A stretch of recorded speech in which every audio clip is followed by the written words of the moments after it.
Hi, so good evening, everyone. My name is Shakil. I welcome you all to this webinar on behalf of Mind Mingle. So I'll start with a small introduction of what we do. We started in 2014. We work closely with K-12 schools, helping them shift from an exam-based education to a more meaningful learning environment.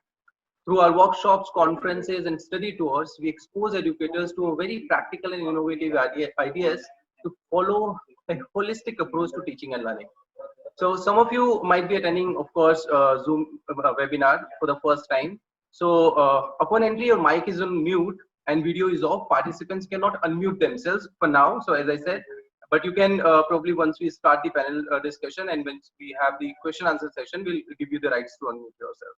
There is a chat button option where you can put your questions and your thoughts if you want to share something with others. And then there is a raise hand option. So at the end of the this event, we will have Q&A sessions where you can raise hand and we will let you speak so that you can ask your questions from to the panelists. So today's event is very special, I guess, and it is special for a reason. In 2000, I think August 2017, we organized one of our sharing and learning events in Bangalore, where we took a group of educators to visit Krishnamurthy's The Valley School. So to exchange ideas and to learn innovative practices of the Valley School. And there we met an amazing personality, an educator who not only has a very clear understanding of JK's teaching, but he has been actually living them. I had never heard anyone before who could so effectively communicate and convey Krishnamurthy's messages about life and education. And that experience made me so convinced that right there I talked to him and insisted him to speak at our Inspiration Festival, which is one of the largest education conference that we organize every year. And somehow he got convinced and he spoke there. And since then we have been organizing several training programs, workshops, and he has been speaking at our Inspiration Festival as we wanted his thoughts to reach maximum educators. And of course, he's none other than Gopalan sir. And after that in 2019, he came to us and he shared that he wanted to put all his ideas and understanding into a book. And he proposed us if Mind Mingle can publish that book.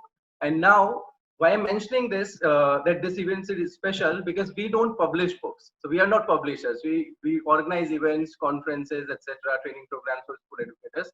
But as it came from somebody who we admire so much, and all we want is his ideas to go to like maximum people, so we could not say no, of course. So that was the like best idea that we could have to take his ideas to maximum people, and we agreed. We published the book in 2019, and that book is being received in India and abroad very well. And this year we published his second book titled 1+1 Infinity or Eternity. So on this occasion we decided to put this webinar so that we understand what exactly there in that book. And also a book's chapter says, one of the chapters says the lesson from the pandemic. So we will be discussing that as well in this book. And this session will have like few panelists and we'll have a lot of discussions among them. And the panel will be moderated by Jyotsna Jayaram ji. So I would like to invite her to please take it from here.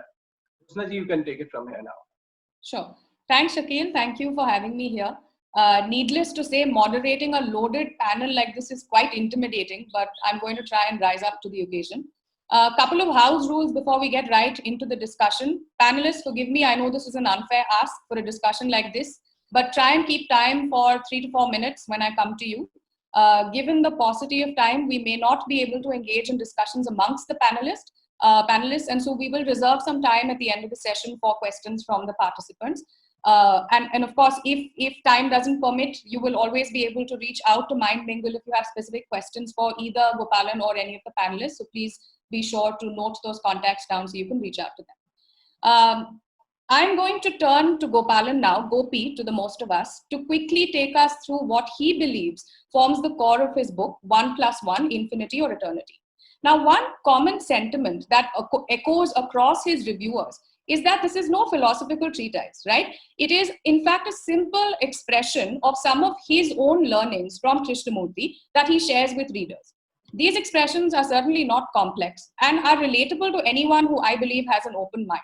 most importantly and comfortingly for people like me, is that the message of the book is bound to reach you, whether or not you have been a student of Krishnamurti's teachings.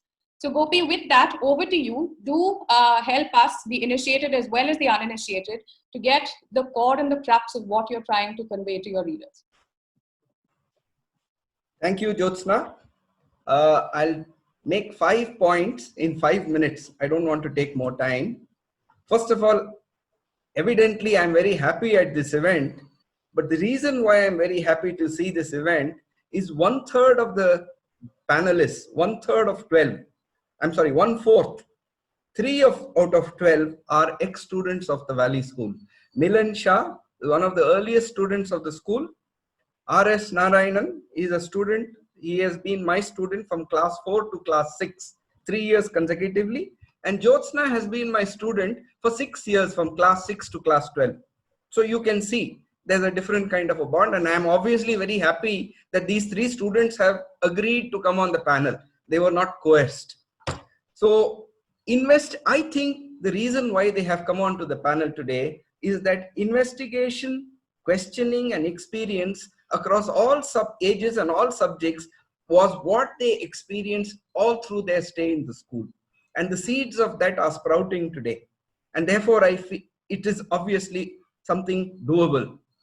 Now, the essence of 1 + 1 is just one, it can be said in one sentence. All living beings recognize their living through sensations. The human alone has an extended dimension of the mind, which we call the intellect, which can recognize and imagine. Now, this is the human opportunity. What we do with it is up to us. Investigating, questioning, experiencing results in understanding, and that understanding provides information. Unfortunately, in education today, we go directly to accumulation of information without this process of investigating, questioning, and experiencing. And therefore, there's very little understanding. There's only information, and that results in fear, insecurity, low self-esteem, lack of confidence. And this fear shrinks the human being and blinds him and wastes the capability of the intellect.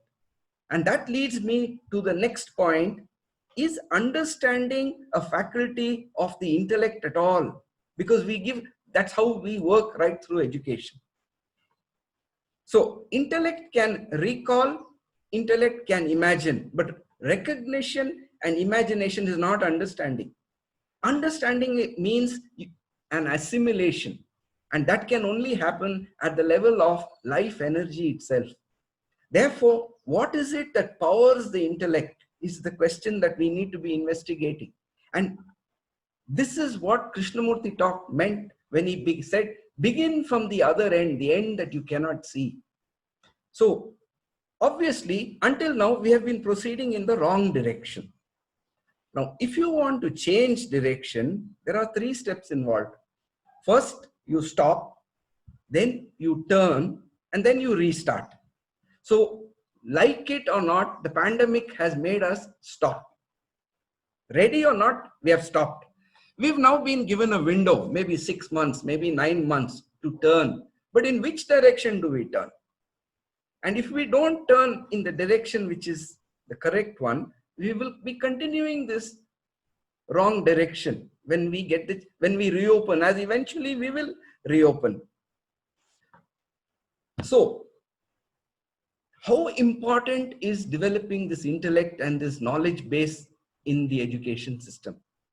Livelihood is a very important component of preparation in education, but do we see that every single livelihood that we are today preparing students for are going to be taken over by the computer within a few years, if not earlier?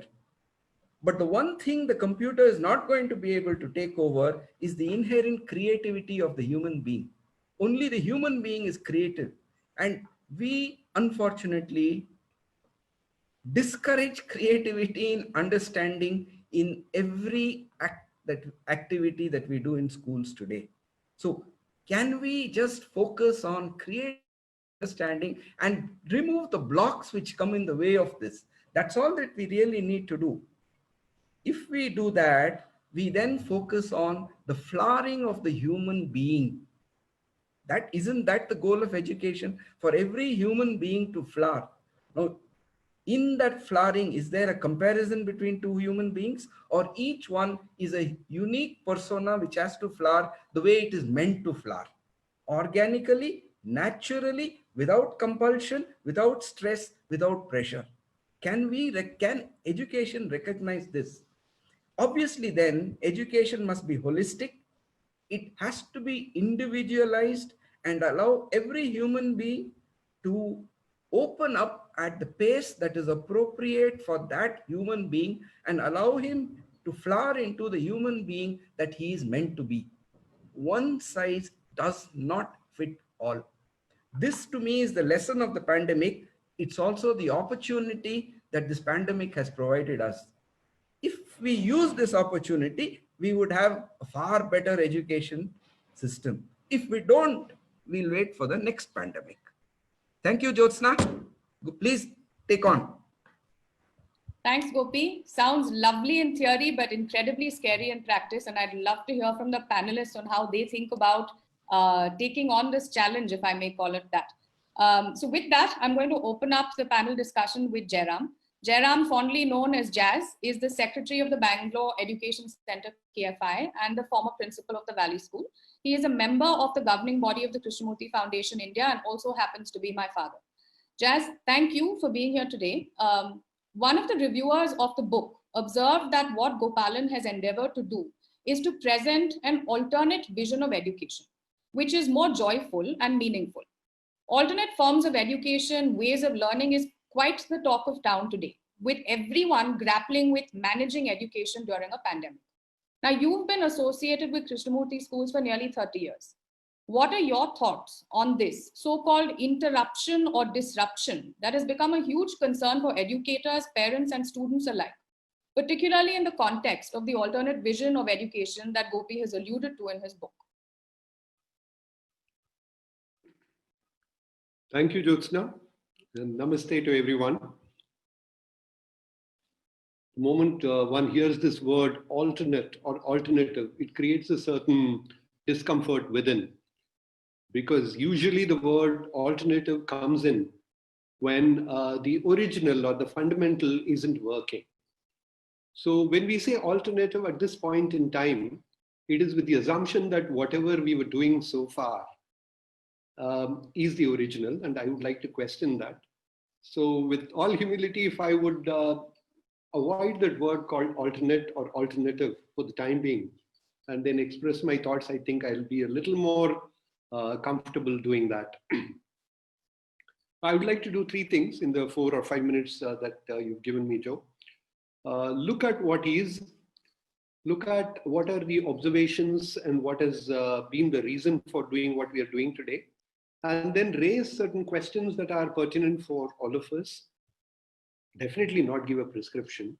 I don't think I or anybody else is equipped to do that at this point in time, but clearly we can understand the why and the what of the situation. So clearly we have a journey ahead where the ground is shifted. I think that applies to all of us in the world, facing the unprecedented impact of the pandemic in various walks of human life, particularly in the area of education, which all of us are concerned with. I remember reading somewhere a few weeks ago or 2 months ago that the online education was the buzzword everywhere. And there was an expert who said online education is necessary because children benefit from structured learning, and there is a danger of them regressing if their education is interrupted for too long. Now, if you listen to this remark, yes, it sounds appropriate, but there are certain assumptions in that. And it may be worthwhile to question those, that children learn or benefit only from structured learning. And also the danger of them regressing if their education is interrupted. This word interruption, disruption, and so on has come into our mind because we see it that way, that the regular schedule of them doing something is not happening now. Now, based on this assumption, which most of us subscribe to, the entire world has resorted to a certain way of interacting with children. Whether you call it learning or teaching or so, it is relative. Different people use different words. Only thing that is factual is interaction.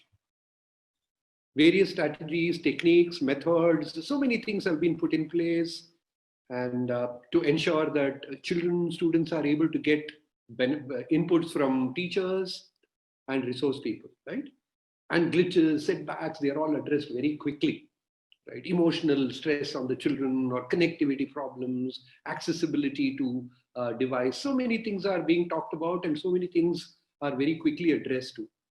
All this is possible because we are technologically very advanced and our resources level is very high, right? Now, would it be all right for us to look at this perspective that we are adopting this approach only because a crisis has struck us? Had it not occurred, we may not have been doing this, right? That's the first question I would like to ask. In which case, is this only a symptomatic response, or is this only to address something that is short-lived?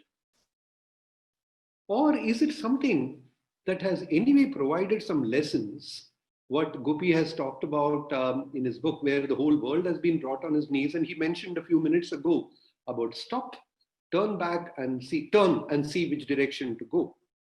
And this direction is not very difficult to find out. All that we need to do is to pause and find out. Now let's look at some of the observations that people are making in the world today, educators, parents, just about everybody. Even in this times of readjustment of a different readjustment to a different mode of learning, many educators have found that, wow, kids are able to figure out a lot on their own intuitively. And we can use this to reinvent, reimagine the learning process. This is some of the things that teachers in our school, teachers in other schools have been talking about. They're excited. And some have also discovered how children are capable of developing their own voice, working on their own, etc. Right? Now, does this mean that all this was not observed before, where there was a teacher teaching, imparting information, knowledge? Or were we oblivious to it because we were preoccupied with the immediate of delivering certain strategies and techniques? Now, this flipping of responsibility, putting children in charge of their own learning, is it something altogether new? Or has it been the actual essence of education, where learning takes place only in an atmosphere of self-dependence and not dependence on authority? Where learning takes place in an atmosphere of freedom, inquiry? Was it not always the way before we quickly started adopting these techniques, wherein the short-term objectives of achieving things took us over and we have completely succumbed to it? And today, we are looking at it as if it is going to be a stopgap arrangement, right? Now, I don't have to explain the fact that crisis is only manifesting itself in various forms, but the nature of crisis is to repeatedly occur. This is not the first time a crisis is happening in the world. It has always been there. You know, in J. Krishnamurti in 1948, that's what, 72 years ago, in a public talk where people asked him a question, what part can education play in addressing the present world crisis? And he responds, and he obviously doesn't give any solution, but he makes you think, makes the listener, the audience think, saying that instead of looking at what can be done, can you look at what is the reason for the present crisis? Obviously, the crisis is a result of something that has happened before. And unless we look at that, we are only going to come up with immediate symptomatic relief. So my submission, therefore, would be to look at this as an opportunity to go back to something that was always considered the essential way of learning for the adult, for the children, which is not dominated, which is not smothered by the immediate. The immediate, when I say today's education, if you look at, it's not just today, it's been there for quite a while. On the superficial side, on the external side, we see it is very, very high on imparting skills, efficiency, control, order, comfort, conveniences, everything.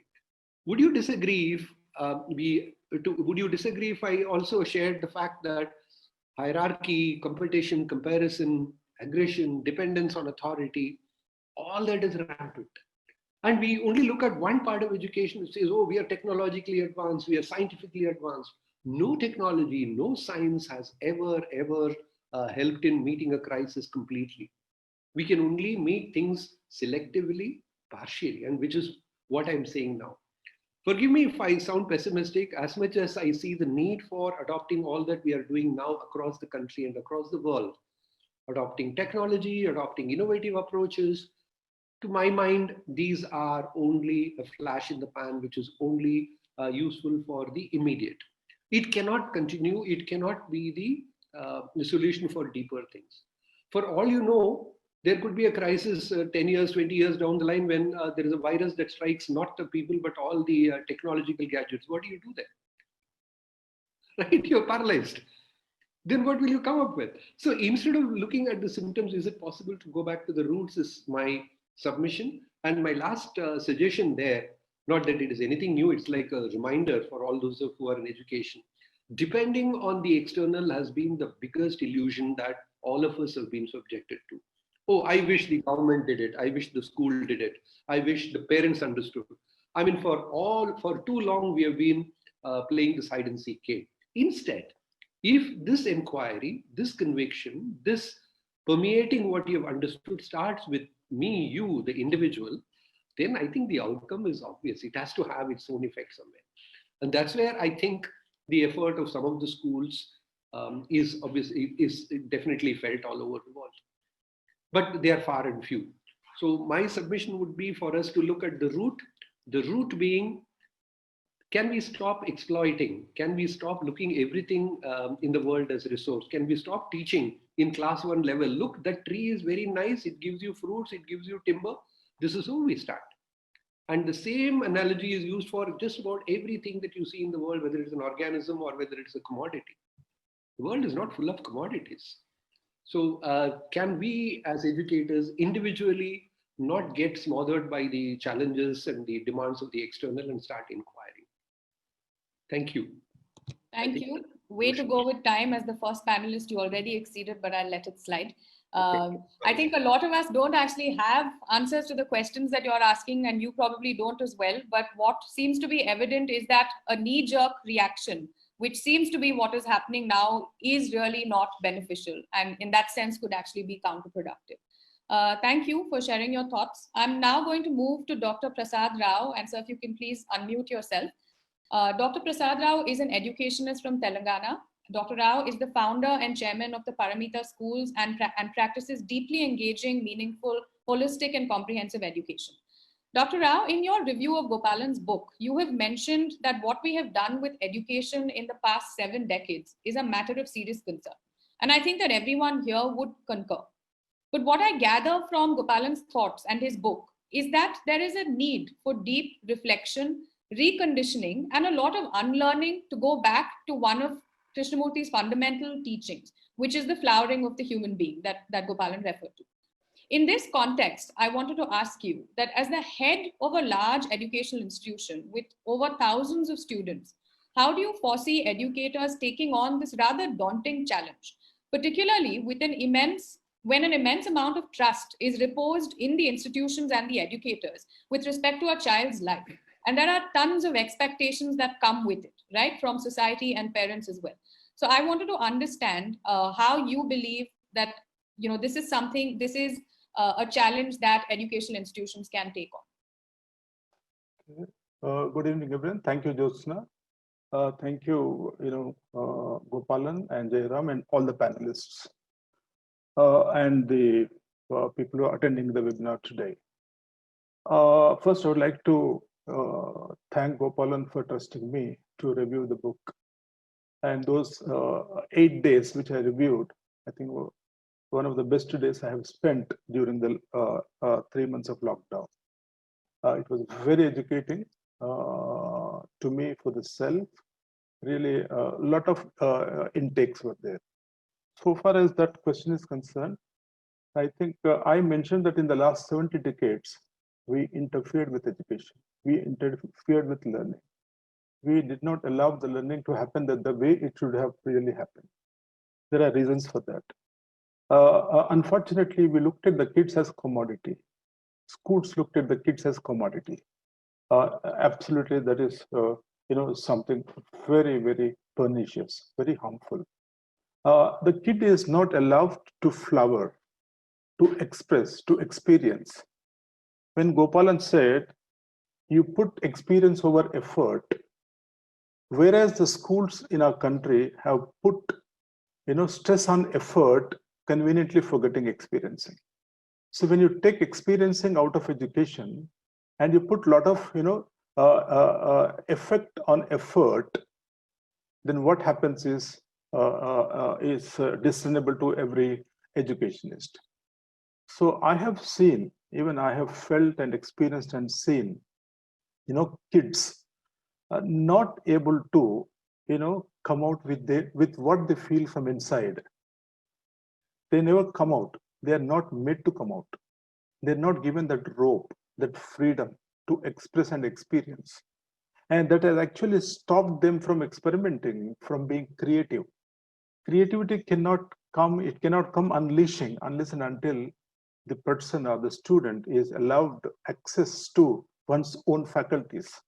So we have interfered with the faculties, natural faculties of the kids by overimposing, superimposing our own will type of learning on them, both being parents, the schools and the community as well.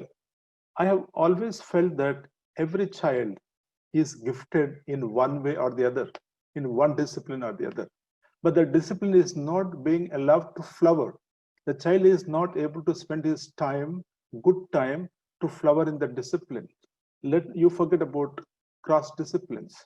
What happens is that the child is customized to the requirements of the organization or the parents rather than his own emotional needs, psychological needs, and intellectual needs. The child is not allowed to do that. So the child loses his childhood.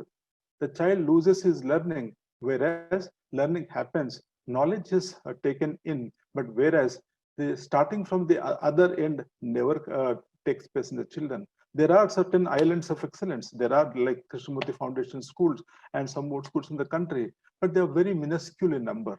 When we work in the rural area, like in the district headquarters in the rural areas, we see the kids.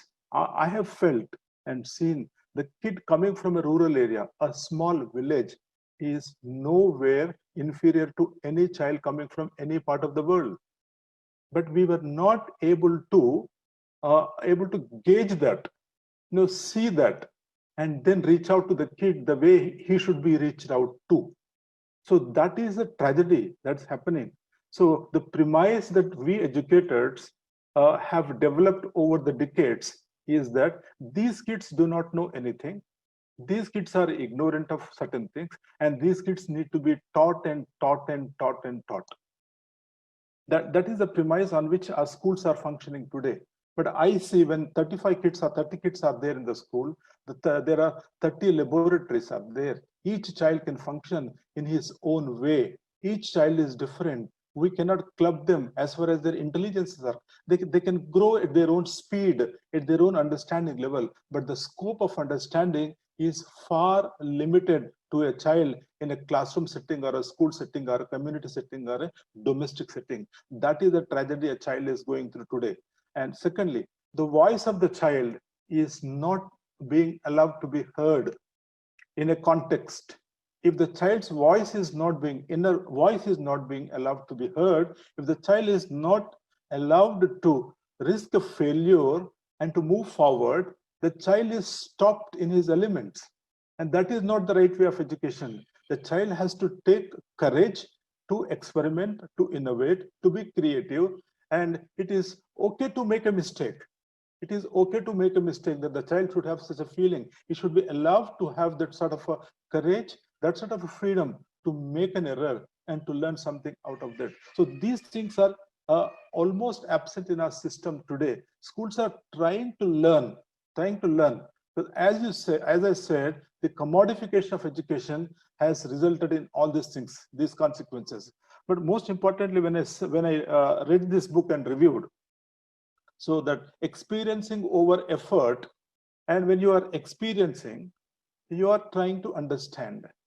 And also, I felt very happy when you say that you need not actually learn a word, a jargon by its synonyms or something. It's not necessary. You go and create a small project so that the child will be able to explore that word into the project dimension, then come out with beautiful ideation, beautiful ideas and other things. So children are capable, children are willing, children are physically, psychically, emotionally integrated to actually cater to his own learning needs, emotional needs. But what stops a child from attaining those things, pursuing those things, is our own approach. The approach by the teachers, the approach by the schools, the approach by the parents, and the approach, the way the curriculum is designed, the approach by the community. I think there should be a paradigm shift, the way we actually run our schools, the way we run. If the school is not for a child to explore, to express, and to flower, I think that is not the school that is required today. Because no school should actually intervene or intervene the learning of a child. The child should be able to learn whether in a school or despite a school, because the learning has to happen across universally. So that's sort of a fragment of thinking that needs to go into our own educations. And also I am really happy to know about the difference between order and discipline. So normally we put in institutions a lot of discipline, external conditioning on the kids. But what Gopalan says, Krishnamurti says also, is that there should be an order developed within.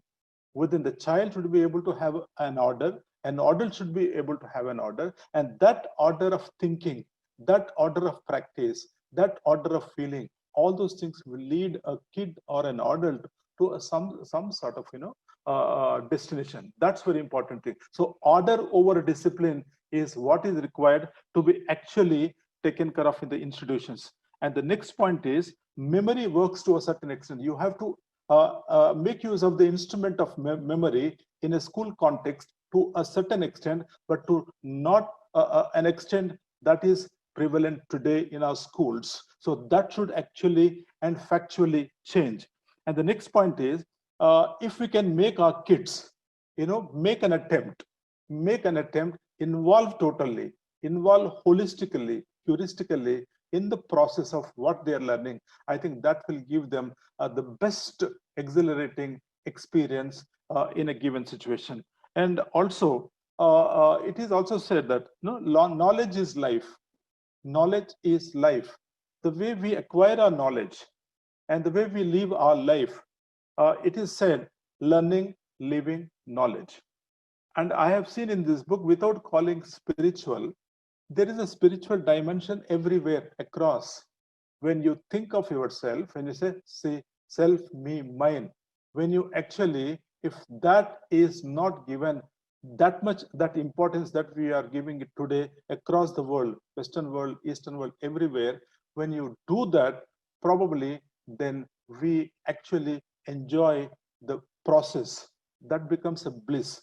That becomes a joyous thing for everyone.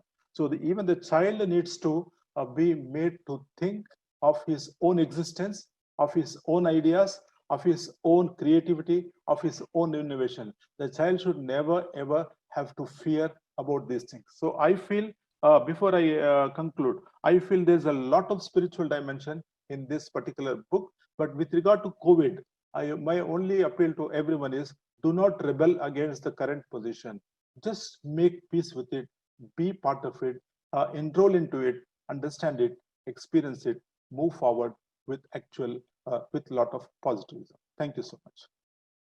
Thank you, Dr. Rao. I know that Gopalan said that there is no one size fits all And I suppose it is a learning process along the way, but thank you for highlighting some of the systemic issues that all of us need to be mindful of and perhaps introspect a little bit into.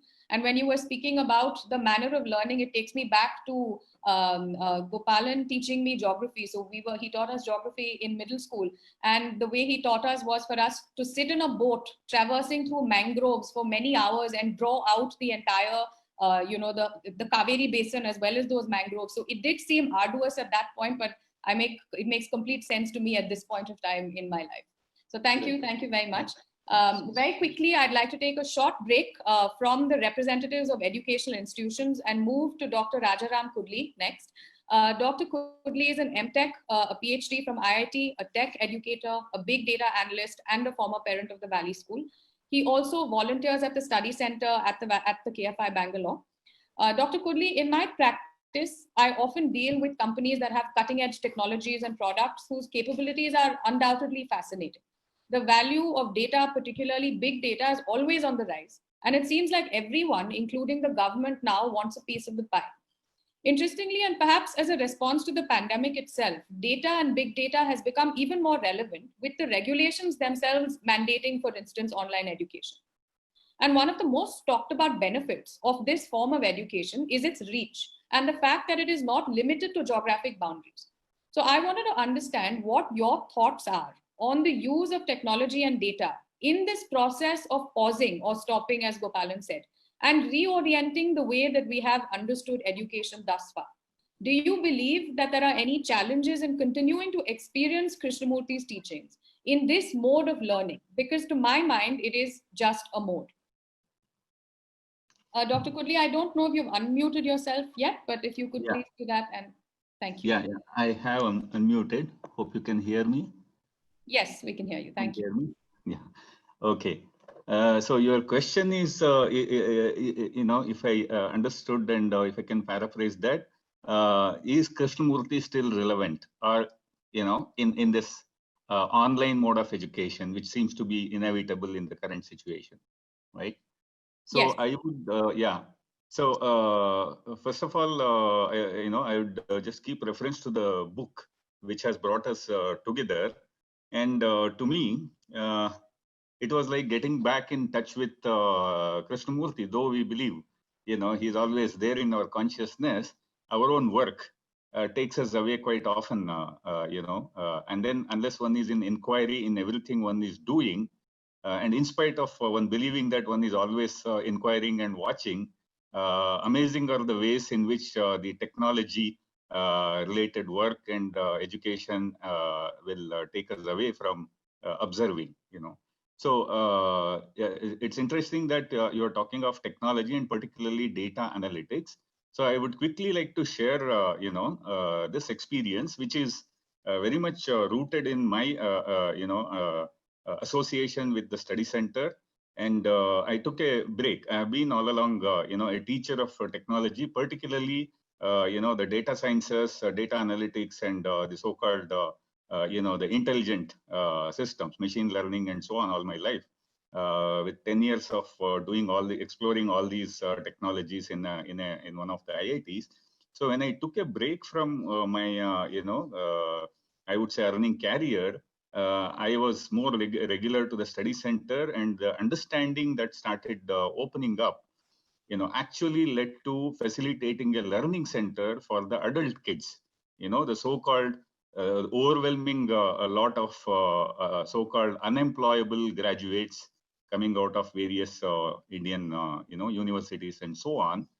Just the manifestation of what I was understanding through my own explorations of the teaching facilitated that learning center is probably the right way of putting it, because it could not have been thought through.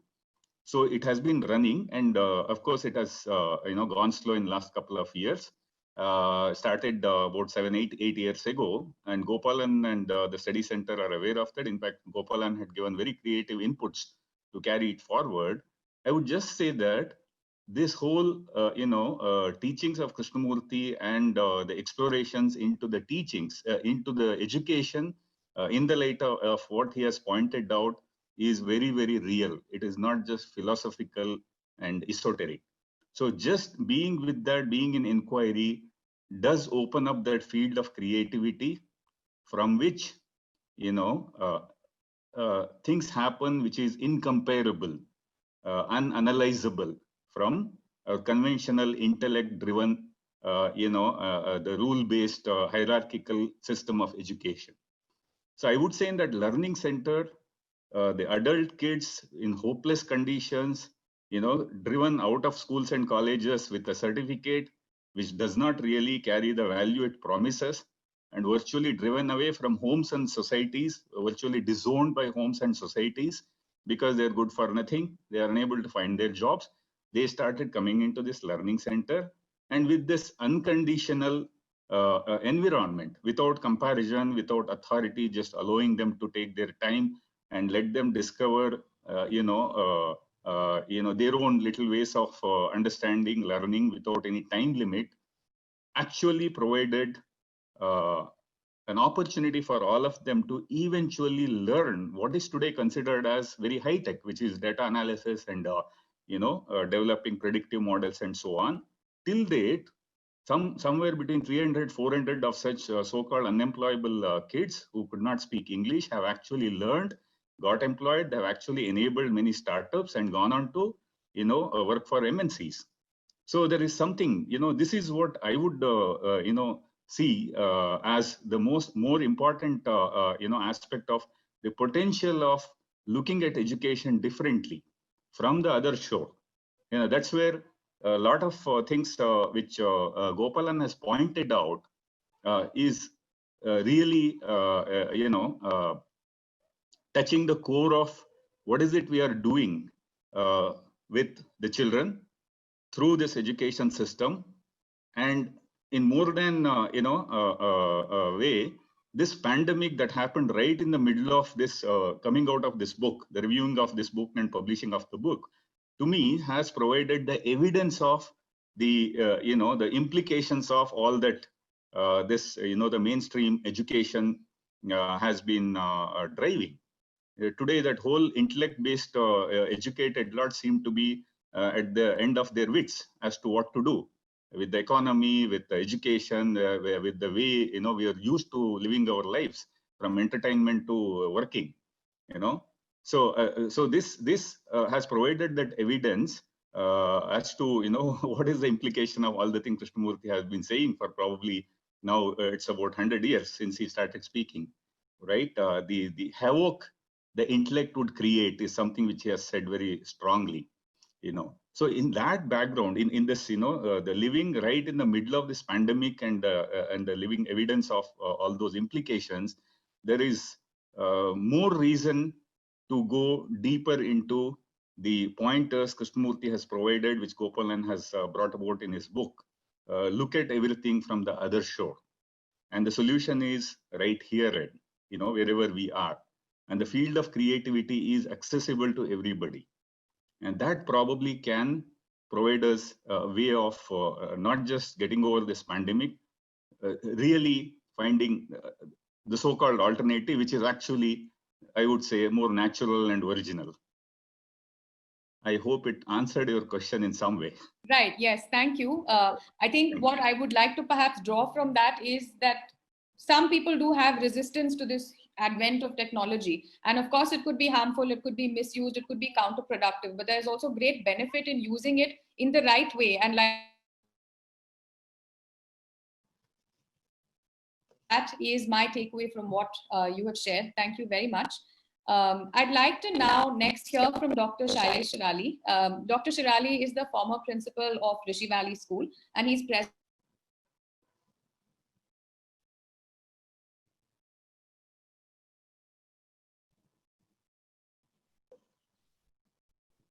of a K school. I believe that as a baseline, all of us are at the very least accidental students of Krishnamurti's teaching.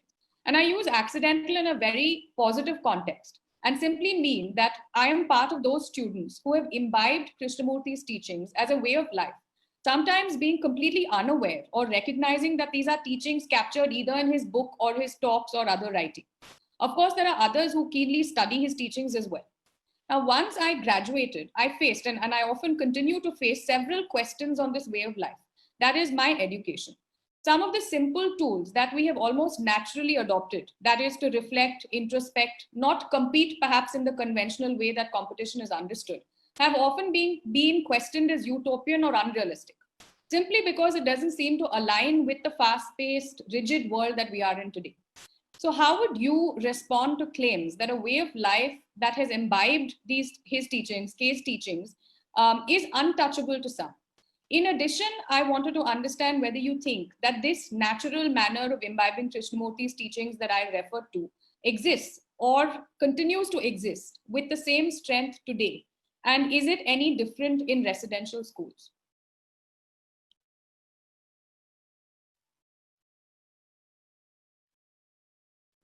Dr. Shirali, if you could. Yeah, thank you. Yes, actually, I missed the early part of what you said because unaccountably the connectivity suddenly sort of froze. So anyway, but I filled in the blanks and I've figured out what you were asking.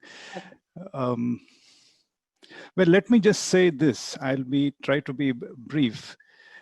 When you say accidentally or in an osmotic way, sort of absorbing what is in the environment, I think that is good. But personally, I don't think that is enough. I think it is necessary for us to talk about these things, and it otherwise does not become part of our understanding. We may be unconsciously, intuitively aware of something, but it needs to take a firmer hold in us for it to actually express itself in living. I'd like to say this before coming back to your point. What is it that I see the potential in education of this kind? See, if you look at the world today, some of the biggest problems that we see around us is that people are living a second-hand existence. This is an observation that has been made often by Krishnamurti, and he asks, is it possible for us to live a first-hand existence, and what does it mean? And he uses a much more religious term. Is it possible for us to be a light unto oneself? An expression which goes back to the Buddha. And I think this simple phrase has not been perhaps given as much attention as it needs to. And as a result, we are so much dependent on other people. And I think as a country, as a society, for example, we have this extraordinary dependence on leaders. We have this tremendous dependence on gurus and so-called wise people. And, it's not a good sign. And another dimension where it shows itself is this tremendous need for, say, virtual reality or for drug-induced experiences. So all these point to one simple thing, that we crave for sensation, we crave for excitement. There is very little original observation in us. And I think one of the greatest potentials of education is the possibility that there can be originality, not originality in the sense of writing a great scientific paper. I don't mean that kind of originality, but being able to see something fresh at first hand, not living off the observations and accumulated wisdom of other people. And I think this particular aspect of education perhaps has not received enough importance. And I don't think, for example, whether you have an online system of education or a direct face-to-face classroom system, it makes very much of a difference. Of course, there is much more potential in a face-to-face interaction, but it's at the marginal end, I would say, when it comes to this particular factor. And for example, technology. One of the difficulties with online system is that we fall in love with technology. We perhaps, we make technology into a bigger thing than it is. And it's all these things are different aspects of the same malaise in which we like to go away from ourselves, our craving for watching sports, our craving for excitement, our craving for various kinds of things. So unless education can focus strongly on the development of this original looking, the original listening, to be able to see something at first hand, it is always going to be perpetuated this way, our dependence on leaders and so on. Another very strong aspect which we need to talk about in education is the whole notion of fragmentation and identification, which I think has become a very strong part of our lives right now. The fact that we live fragmented lives, the fact that we have identification with either with nations or with nationality or with religions or with particular leaders or with particular philosophies. This again, it's something dependent on something, depending on something outside of yourself. And it can be even something inside of yourself. For example, if I have a talent, do I consider that talent to be mine? Do I own it? Am I the owner? And I fill myself with pride and, that puff myself up because of that. You'll notice that this is a very strong trait in the modern world, that when one has a certain talent, we are urged to flout it, to actually show it off to the whole world, talk about it, exhibit it. So to me, it is related to this question of identification, identity, fragmentation, being aware of the fragmented lives that we live. And children need to become aware of this and the only thing, the way that it can happen is by talking about it. You mentioned that, accidental learning.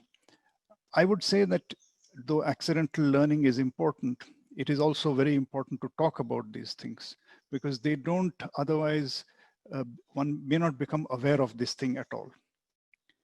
And finally, as Jayaram said some time back, I think there is not enough focus perhaps in our education system of creating a love for living things, creating a love for life, creating a deep respect for living things, what it means to make use of another. Simple sensitivity to living creatures, the learning what it means to listen to someone tell his story to us. So the tragedy of this pandemic is that we are caught so much in trying to solve it, trying to survive, that I fear that we may not really take away from it the potential lessons that it has. Gopalan said right in the beginning that the pandemic has forced us, it's like forcing the traffic to a halt. It has forced the traffic to a halt. But we may end up going in exactly the same direction, because our sights seem to be only focused on surviving and somehow getting out of the pandemic. Are we going to actually be able to see the dangers of fragmentation, the dangers of secondhand living, the dangers of this utilitarian way of living? So I have my doubts whether this pandemic is really teaching us the possible things that it could teach us. We seem to be more focused on survival and somehow getting out of it as quickly as possible. But it's of course not letting us do that. So let me just come back to the question that you asked, the second question. Can you just repeat that question if we have a minute more, Jyotsna? Yeah, so Dr. Shirali, I'd love to, but I think we're a bit strapped for time because we're almost then we'll stop. 5 o'clock. So maybe I can pick your brains on that separately. Okay. But thank you so much for your thoughts. I think it's important that while we're all crippled with fear and worry and concern, it's also important to probably use the time to introspect and reach some of these findings that you have brought to our notice. So thank you for that. I'd like to move to Dr. Sunita Swaraj next. Dr. Swaraj is the principal of the Heritage School Vasant Kunj and has over 2 decades of teaching and administrative experience. She continues with her journey of being a catalyst of change in the lives of youth through education. Dr. Swaraj, I'd love to hear your thoughts on how educators and students cope with the pressures and expectations in society today, where learning is largely measured based on knowledge and skill. And this is something that Gopalan has also discussed in his book. What are your thoughts on Gopalan's suggestion, again, to pause, turn around, and continue? Does this require educators and students to unlearn and begin this journey of learning together? And is this really feasible in a market that is otherwise so complex and competitive? And before I hand over to you, I just want to remind all of the panelists, I'm sorry, but I think we just need to keep a bit of a watch on the time because we're already at 5 o'clock. Thank you. Thanks. Thank you, Jyotsna. Thank you, Gopalan sir, for bringing me here. First of all, I would like to really say that I'm in love with you all, because I've been a very, very pro South Indian Sunita always, because my dad was in Air Force and I've traveled. Most of my education has happened in Bangalore, Hyderabad, but I think I did not really learn much in my 25 years of my education, I would say. But last 25 years have taught me so much. I would really, and especially 7 years back when I joined Heritage School, that was the time for me to stop, turn, and decide which direction should I go. In fact, for the initial 1.5 years, I was like contemplating, am I in the right place? But I think after 1.5 years, I decided that yes, I really want to change myself. I don't want to, I never thought I'm going to change the education education system or something, but I really wanted to change myself because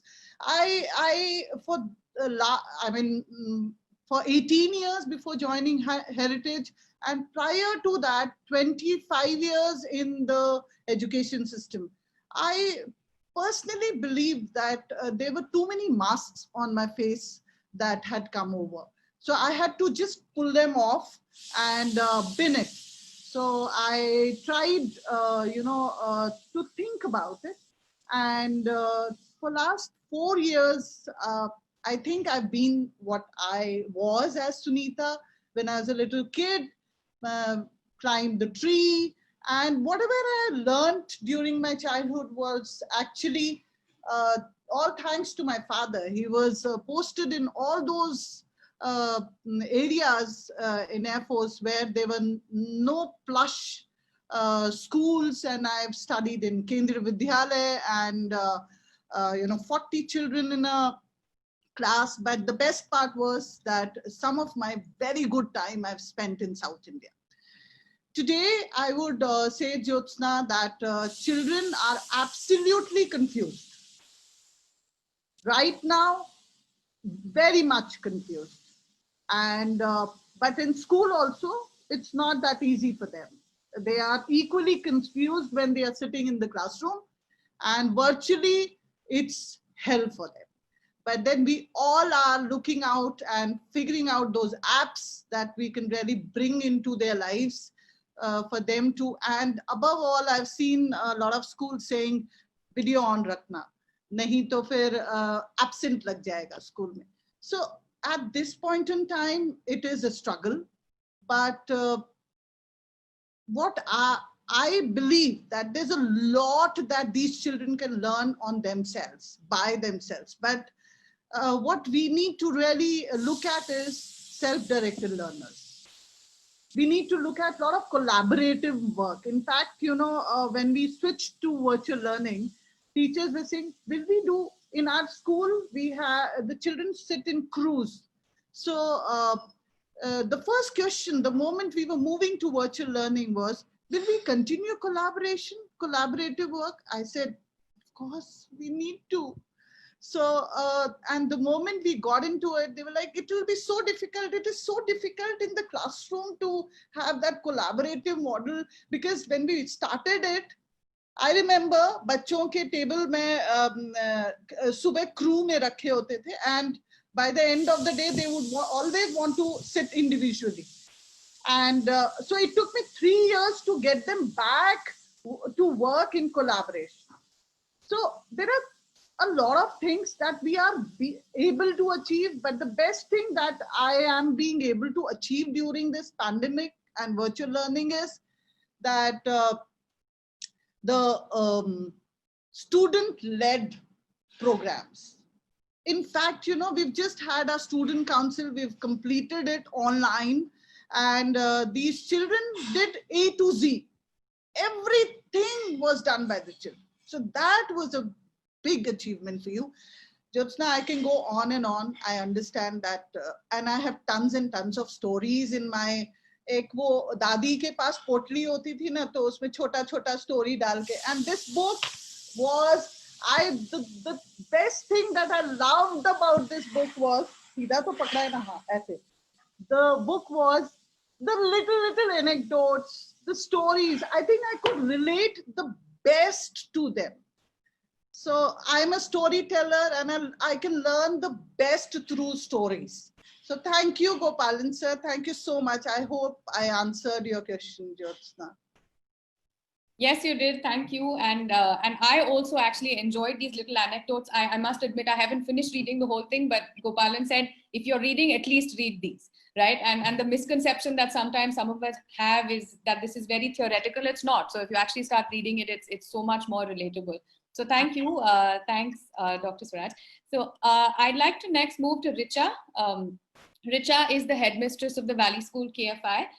Richa, based on my limited understanding of Krishnamurti's teachings, is that ironically it cannot be taught, or rather it's not effective when it's taught.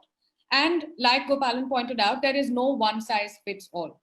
Given this, how do you believe educators will make this journey and are making this journey? How do those who have adopted this as a way of life or a way of experience encourage others then around them to see the value of this and the fact that it almost obviously results in meaningful education? Thank you, Jyotsna. So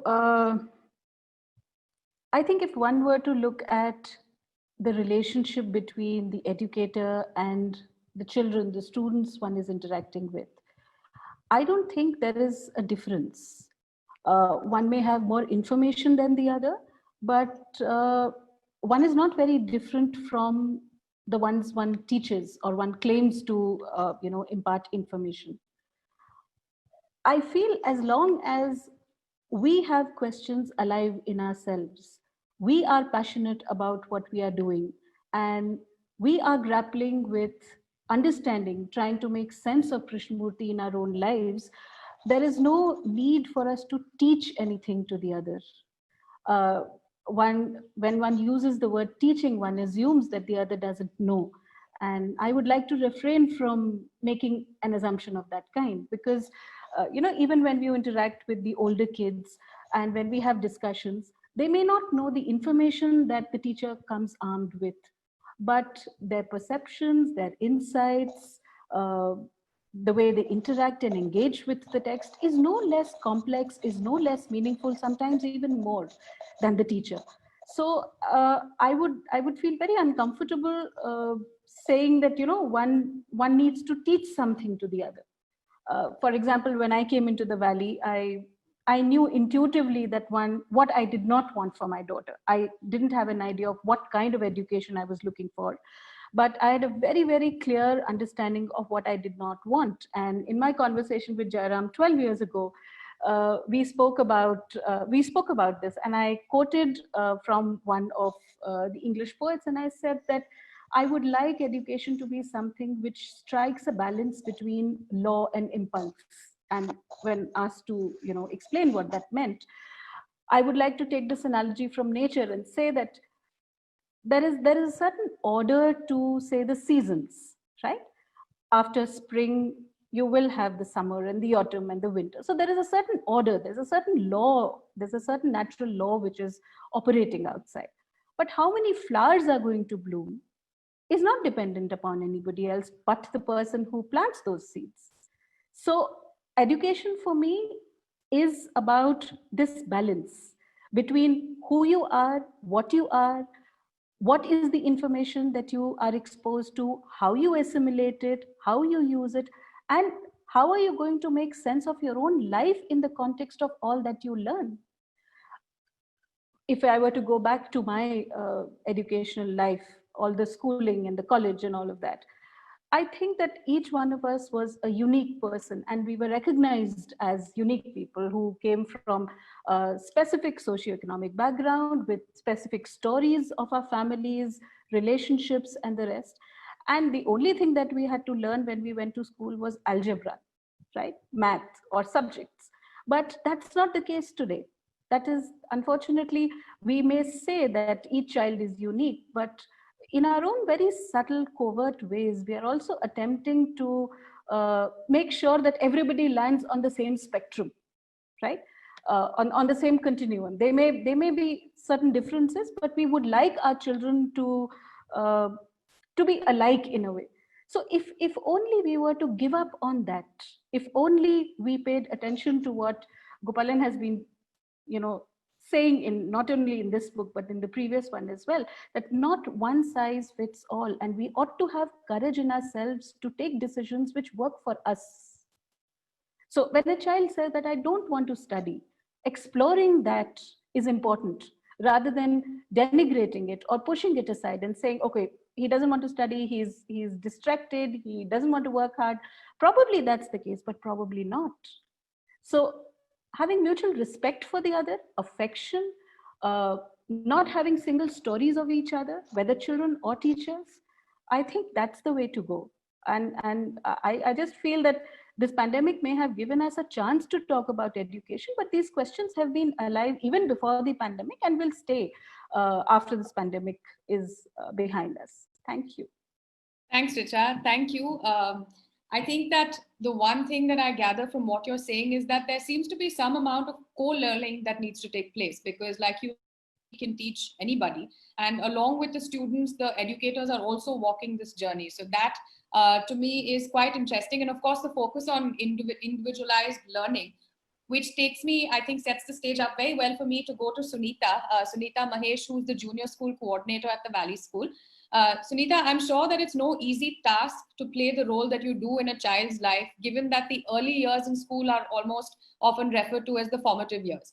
Now, junior school in Valley, at least as I remember it, is quite different, and it's enveloped in several interactions with nature.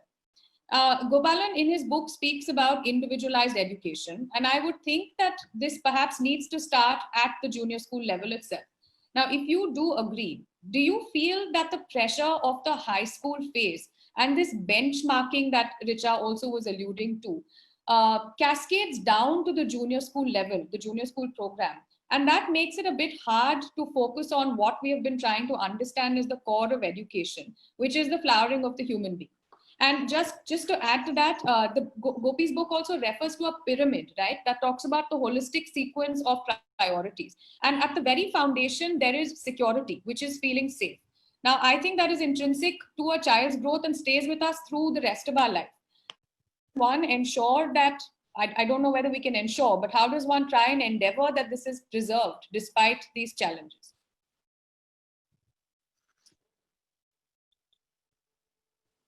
Sunita, I think you're on mute. If you could just unmute yourself, please. Able to unmute myself. You have already. Okay. I think somebody has to. Right. Thank you. Thanks, Jyotsna. Sorry, I could not hear most of the part of your question, but I'll try and fill it by understanding that the question is more directed to what approaches have been happening in the junior school, because I've been interacting mainly with a very young age group of 6 to 10 years for the last few years. Thank you so much for this opportunity. And I don't know whether I can review Gopalan Uncle's book, as he is very fondly and affectionately called by many of us at Valley. We have all grown probably listening to his conversations, dialogues, and talks, and very inspired, not as a teacher, but also as a human being from most of the conversations that we have had from him. So one term which has really gathered my attention from both the books that Gopalan Uncle has come up with is the term life energy. So he considers it as the only living element in the universe. He very categorically says that it is an immense blessing that all human beings are born with. But unfortunately, most of us are not able to probably see it, right? We are not able to be aware of it, probably because the domination of thought and intellect is so much in all of us. So the invitation that Uncle offers perhaps to the reader is to ask if anything exists beyond this realm of thought and intellect. And the inquiry into this question itself is what is sought in both his books, which he terms as spirituality. Now, the current pandemic situation has brought quite a few things to one's vivid view, mainly because we are people working in the field of education. A few things that I have probably noticed on a very personal front are, one is with regard to the role of a parent. You know, the default in our education system right now has become homeschooling. So whether a parent likes it or not, whether he wants it or not, all of us are doing it as parents. Second, I feel as a teacher, the digital medium was probably an added kit in my tool, but that overnight has become the most feasible tool for teaching and learning. Among students also, I tend to see a lot of disparities and differences. You know, there are a group of children whom we probably notice to have a very rigorous, work habit at home, supported well, but there are a group of children who really are scrambling for, the basic necessities of food, shelter, security. I also see that there are some students who have immense qualitative learning opportunities, while it is denied to many others. In addition to all this, I think what is coming right now to the forefront to all of us as individuals, whether we are parents or teachers or educators, is that the basic feelings that each one of us have, whether it is anxiety, whether it is uncertainty, whether it is this whole feeling of fear, it is all coming to the forefront. So all this probably points to the reality that children's well-being depends much more than on schooling. So this prompts me to kind of refer to the text which Gopalan Uncle has written in his book, and it says, yes, it would be a big mistake to assume, as we do, that education happens only in the classrooms of schools, colleges, and universities. Living itself is the only school, college, and university. So this living has to be happy, and this living has to be free from fear. This living has to be free from, competitions and comparisons and compulsions and the peer pressures and all that. So if that should be our living, how different can the role of education be? How different can the role of schools be in a child's life? So simply put, I very personally feel that enabling a very safe and secure place for children is perhaps most important for joyful learning.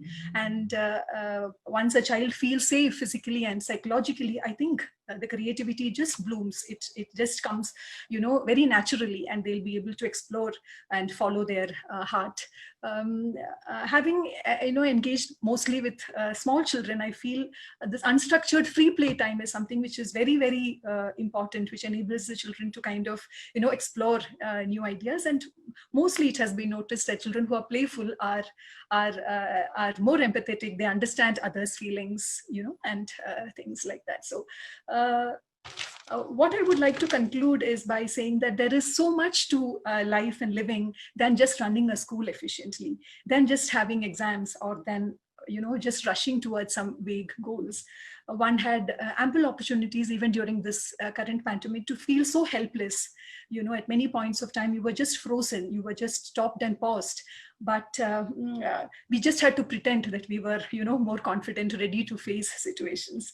So we do realize that something so essential was never touched upon, not because nobody felt it, not because nobody needed it, but because this jungle of unknown fears and struggles and insecurities are so dark and deep that we fail to question, we fail to ask, investigate the basic fundamental questions. That's what I feel. So coming back to Krishnaji's teachings and also drawing threads from what Gopalan Uncle has written in his book, I think it is worth for all of us who are interested in living, learning, and education to ask these questions. Can we begin from the other shore? the other end, which is right here in each one of us? That was such an intriguing question, and it is really worth exploring and investigating into, is what I very personally feel.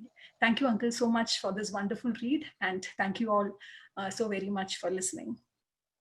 Thanks, Sunita. A lot of what you said is very assuring and helps me jump to a parent of the Valley. Milan, I'm coming to you next, and I was waiting for this discussion to reach you. As Gopi pointed out, Milan is one of the earliest students of the Valley School. He's an active member of the alumni and continues to be closely involved with the Valley at many levels. Gopi insisted that I also throw in the term business tycoon into your introduction, Milan. And since this is his book review, I had to oblige. But I'd actually like to use that phrase to come to the point that I want to discuss with you. And that is, do you believe that success and practicing Krishnamurti's teachings as a way of life are mutually exclusive? Have you ever felt that there's a conflict in those core principles that you believe formed a part of your education in a K school and your way of life today? And lastly, how do you measure your own success? Milan, I can take the privilege of telling you, and sorry, I can take you for granted and tell you, please keep this short because I'm really running short of time. Milan, if you can unmute yourself, please.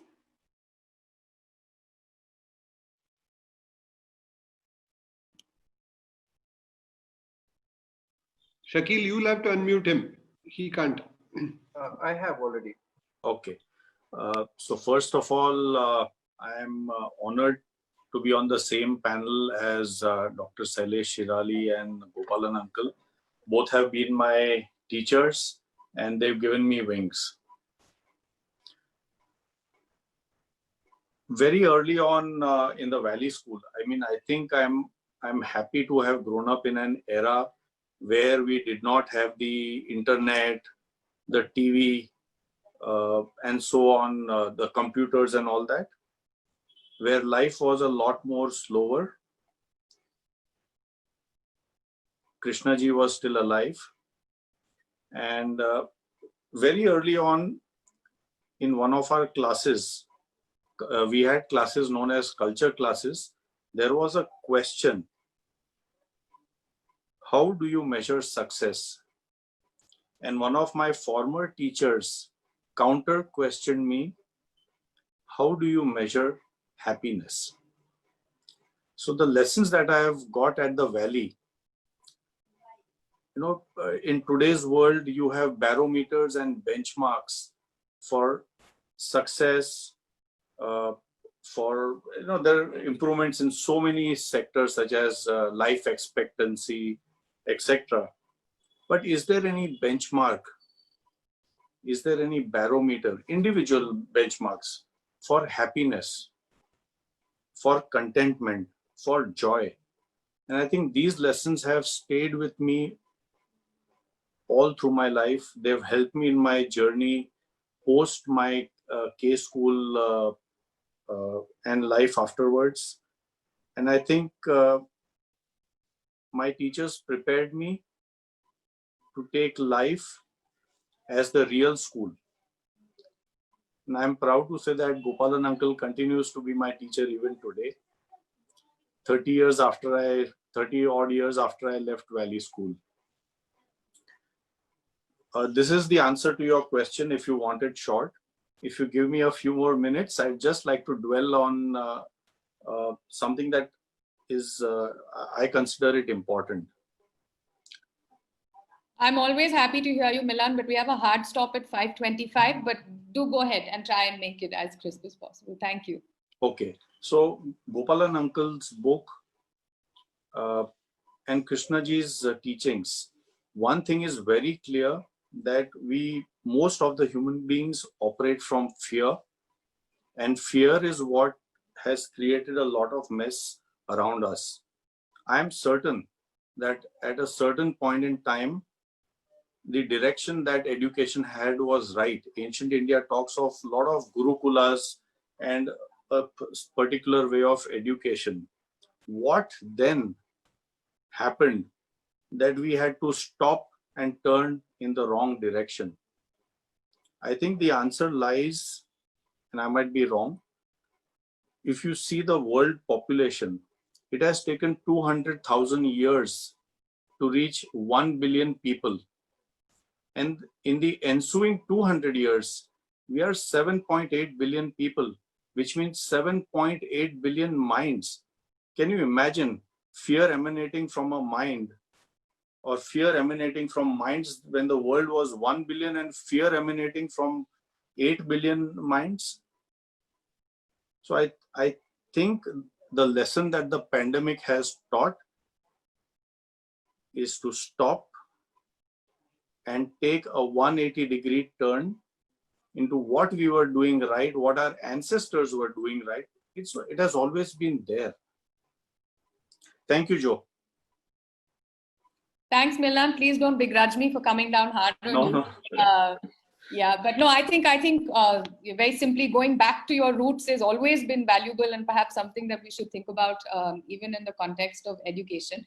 Very quickly, I have the last two panelists left for this discussion. I'm going to move to Narayan RS next.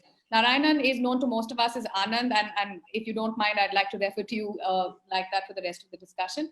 Anand is also a former student of the Valley School KFI and is a security software consultant. Anand, you've made the transition from a salaried employee to someone who has started off on their own and truly running the show on your own. I believe that this takes an immense amount of courage and a deep sense of security from within. So I was curious to know whether your education has played a part in this transition. Did it equip you, or did it pose to be a challenge in any way? Hopefully everybody can hear me. So I will first answer your question and then just briefly touch upon the book or Gopal Uncle in a little bit. So first, absolutely yes. And I think the biggest thing or the biggest takeaway for me is that it has given me the quote unquote courage to just be myself. And I attribute that to the education system at large, in that any education system that allows you to be yourself, I feel is a good education system. I don't want to come out of a system that polishes you and does all kinds of things and makes you not what you should be or should have been, or what have you.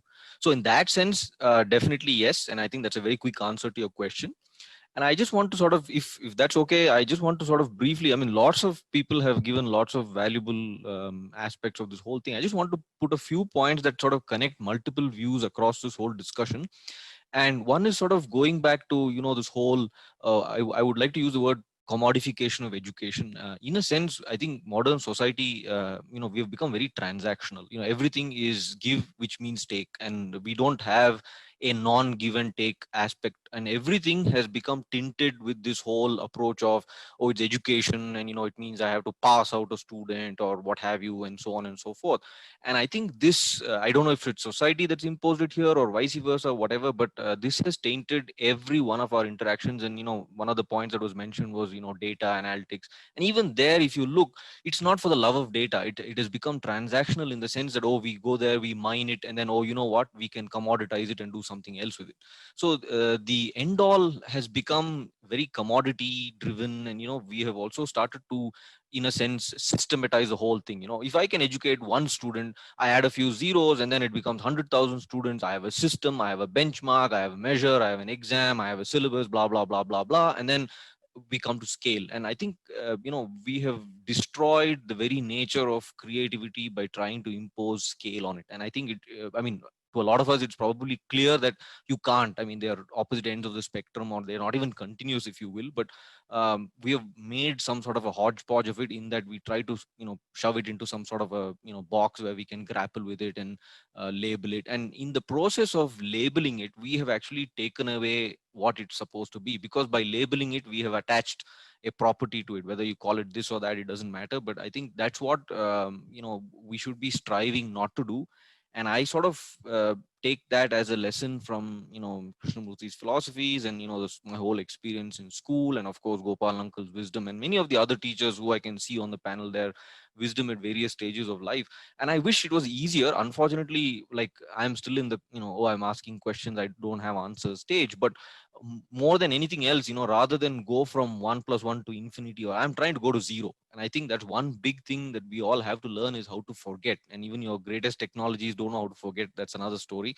And finally, I just conclude with one point on the pandemic. I think one good thing that it has brought out is it has made a lot of us minimalists, in the sense that we have learned to live with far less than we did before, in terms of not maybe consuming as much or being more rational in, what we consume and to what degree.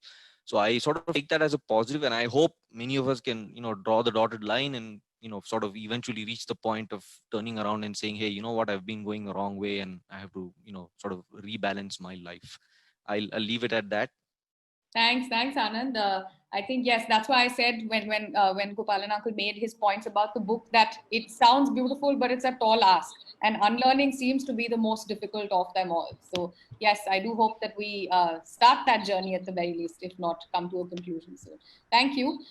Finally, I come to the last of our panelists, who probably doesn't need an introduction to some of us, but I will make it anyway. Veeraraghav is the former resident editor of The Hindu and is a media consultant. He's also a parent of the Valley School KFI. Veer, I want to know what your challenges have been as a parent of a child in a K school. Do you believe that there is added competitive pressure that a child and the parent face as a result of being a part of this alternate vision of education? I know that some people have expressed that alternate is perhaps not the right way to explain it, but I'm at a loss of words right now. You've also been part of a really highly competitive market. And so do you believe that this way of life that all of us have experienced as being part of a K school has ring-fenced us from the realities that students are faced with when they become part of the larger ecosystem? And how do you think that they would cope with these challenges? I think as a parent, as an individual, the key challenge that I face is my own hypocrisy. The fact is that you can do philosophy, you can talk about K, but as long as you are reaping the benefits of a material life and you have the comforts of a material life, I think the conflict will always be there. So I think as a parent, when you're trying to teach philosophy to your child or trying to tell your child the right thing to do, and you're not pursuing it yourself in every aspect of your life, or you've not pursued it for all these years of your life, and you've suddenly got realization and you're turning around, you're not allowing the child to go through his or her own path. So I think hypocrisy within me is possibly the biggest conflict or challenge that I face, and getting over it at a point of time. But very quickly, being the last speaker, you also have the advantage of having to listen to everybody else who's spoken. And I just want to make very quick observations, very, very brief ones. I know you're running out of time. Milan had pointed out saying, what had gone wrong? I mean, you had Gurukulas and all that. And I remember a conversation with Saqib, our geography teacher at the Valley School, who pointed out, I think the core of the problem starts with Industrial Revolution, where you design the education to fit into a particular commodity need. Now, what the industry wants and what career wants is not thinkers, but people who will just follow what's being told. Now, when you do that, your entire education system is designed to producing products or commodities, as you guys call it, as we call it. And that's where the philosophy gets lost. So I think somewhere, what are we aiming this education for is a question that most of us need to ask. And I go back to a very small thing. We speak about Krishnamurti. I'll just go back in the context of the pandemic, in the context of everything else. Gandhi writes in 1938 or 1932, I'm not too sure. I think Ramchandra Guha quotes it in his book, Makers of Modern India. Gandhi writes in Young India and says that if the economic greed of one tiny island, which was the United Kingdom at that time, England, could lead an entire world to slavery, I dread to imagine what the economic greed of a country of 300 million then, which was India, would lead the world to. So I think the pandemic somewhere has not, I'm not too sure if it has taught us the lesson. As Gopalanji, puts in his book in the final chapter, he talks about the fabric and the prick that the pandemic has possibly caused to the fabric of human society. But what I see in the world outside is a pandemic-proof insurance plan and a pandemic-proof health insurance plan. You see, you've not learned the lesson on why the pandemic has caused. You're only learning how to deal with the pandemic. You want to go back to doing exactly what you were doing post the pandemic. And that's the entire focus of your online education and all the systems of. So I think ultimately, till we address the core hypocrisy of where we are in terms of a society, what is the economic model we follow and why there is education, I think philosophy will continue to keep having its conflict. That's in an individual as well as a society. So, I find it, when you read a bit of Krishnamurti, I think the only thing you learn is not to talk and just listen. So with that learning, I feel to just answer the question that you've asked, and I think addressing the hypocrisy within each individual, and then genuinely accepting the philosophy, not from an intellectual point of view, but from an experiential point of view. The pandemic from an experiential point of view, not from a knowledge, social media, fear point of view, is the only way perhaps we can reinvent ourselves as an individual. And I think it will take another 300 years for the society to perhaps go through a transformation. Right. Thanks, Veer. I'm going to impose the same sort of restriction on myself because I have done so on all of you. And while I would have loved to conclude this and sort of pick on some of the points that are sitting with me, I'm going to hand this back to Shakil from Mind Mingle. Shakil, I think that it's a wrap for us. I don't know whether we have time for questions from the participants, but I leave that to you. Yeah, it's 5:30 already. We thought like it would finish by 5:20, so we'll have at least 10 minutes for the question and answer. What do you suggest, Gopalan sir? I would suggest that questions can be emailed to you. You can forward it to us because I don't think we can extend this session any longer. Sure. Do you have any like concluding remark? No, I'll give the floor to you. You can conclude it. Thank you. All right. So thank you so much, everyone, for joining, and a very special thanks to all the panelists. And Jyotsna ji, you handled it really well. Thank you so much for that. So the link of the book I've already shared with you in the chat box. So it is, you can, if you want to order the book, you can order it from Amazon, or these are also available on mindmingle.org/books. So if you visit Mindmingle website, you can easily find out there, or you can email me directly. You must be having my email ID. Apart from that, I would also like to announce that from 6th of August, we have our Inspiration Festival, which is our annual conference. So we used to have it, of course, all offline, but this year we'll be having online. So it's going to be a 4-day event, and where there'll be some 12 speakers from different part of the world. So I would like to invite you for that as well. And I'll be sharing an email. This is the flyer that you can see. So some of these speakers are mentioned here. One of these speakers, of course, is Gopalan sir. Gopalan sir has been speaking at this festival for, I think this will be the 5th time he'll be speaking here. I'll be emailing you the detail of this conference. So thank you so much, everyone, for joining. We'll stay connected. In case you have any questions, do send it to me. Thank you. Thanks. I'm closing the meeting now. Thank you.